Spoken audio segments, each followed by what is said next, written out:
Elliot, we are here on the Red Sea. Yes, we are. At really what I would say one of the most critical crossroads of the Middle East. Set the scene for us right now about where we are and why it's so important. Well, actually, it's not just a crossroads of the Middle East. We're in a crossroads of the world. We're at the northern end of the Gulf of Eilat, the Gulf of Aqaba by the Jordanian city that's up here, the port.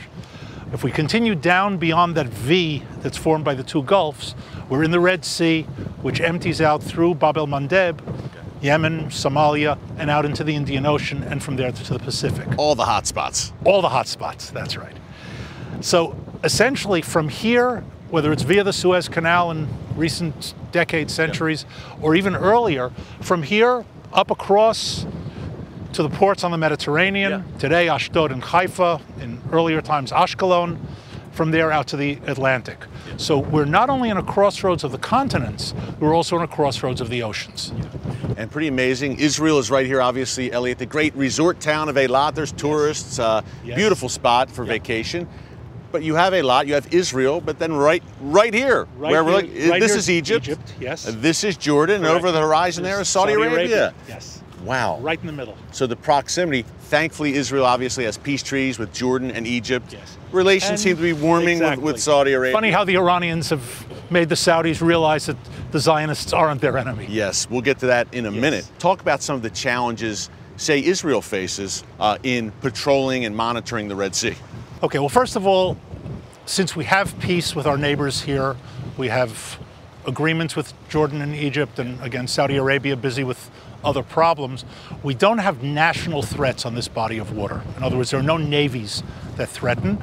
I think it pays to remember that one of the issues that started the Six-Day War was Egyptian President Nasser's closing of the Straits of Tiran, which is the exit from the Gulf into the Red Sea. In other words, he blockaded Eilat, not with a naval blockade, but with a gun blockade from the shore. Right. But we don't have that problem anymore. We do have a terrorist problem, and as you can see just looking around here, we're in the desert in every which way. This is rugged terrain. Which makes it happy hunting ground for terrorist organizations. And we have Al-Qaeda here, we've had them for a long time, and all sorts of other jihadi. Today we say Al-Qaeda is kind of a catch-all phrase for all sorts of spin-offs and breakaways and that sort of thing. So we've got all of that operating in Jordan, in Saudi Arabia, and now primarily in Egypt here in Sinai, Elliot. I think of Al-Qaeda, I think of ISIS with a presence in Sinai. You and I were talking off camera about a terror attack in 2004. Taba, right here. So right here we have the Taba Hilton in Egypt.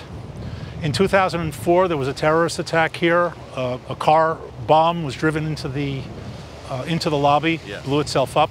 I was actually part of the rescue team then. I was down here. And a number of Israelis were killed, foreigners, non-Israelis were killed here as well. But this was a joint Al-Qaeda-Hamas operation back in 2004. And not so strange bedfellows. Not strange bedfellows at all. And again, it gives us the evidence, the illustration. The Egyptians didn't want it. They didn't aid and abet it. But Sinai is a huge desert, very easy for terrorists to find. And there's been missiles even fired from Sinai at Israel, at Eilat. At Eilat, yes. So, I mean, again, this is Egypt. Sinai is right here.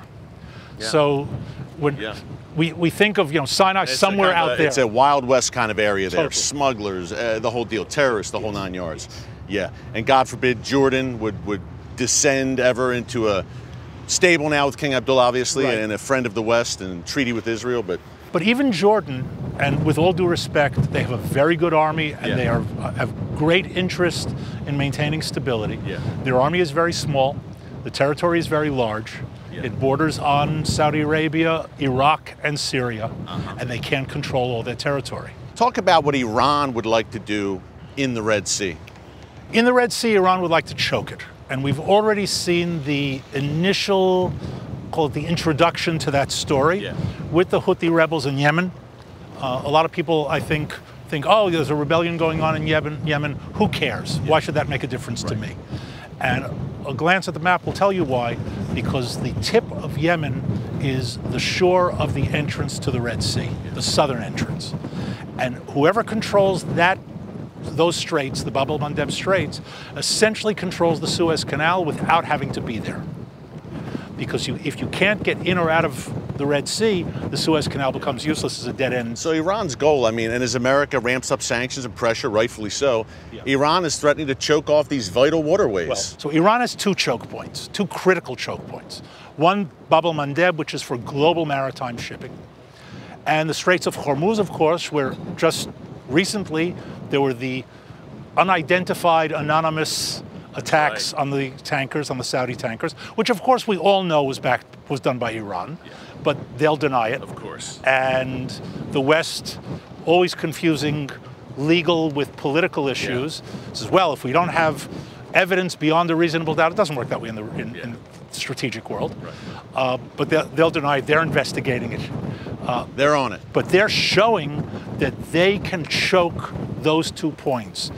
Oil shipment out of the Gulf and general maritime shipping through the canal. Yeah, Iran has larger aspirations, Elliot, as you and I have talked about many times here on the show. They'd like to get out the Atlantic. Yes, and that's why they have... Flex global muscle. That's why they have naval bases on the Mediterranean and Syria. Yeah. It's one of the reasons, not the only one, that they're ramping up their presence in Syria so they can have access to those bases.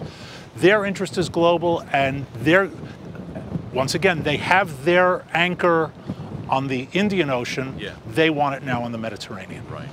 Which is why, and look, the Red Sea is in the neighborhood, obviously, vital waterway, which is why it's so vital for Israel, Egypt. Everyone has an interest. Jordan, Saudi Arabia, the world, they all have an interest in the world in keeping this tame and safe here in the Red Sea. Absolutely. Elliot, thanks so much, my friend. Let's get back to some dry land right now. Much more coming up after the break from the Red Sea. It's The Watchman, only right here on TBN. Don't move.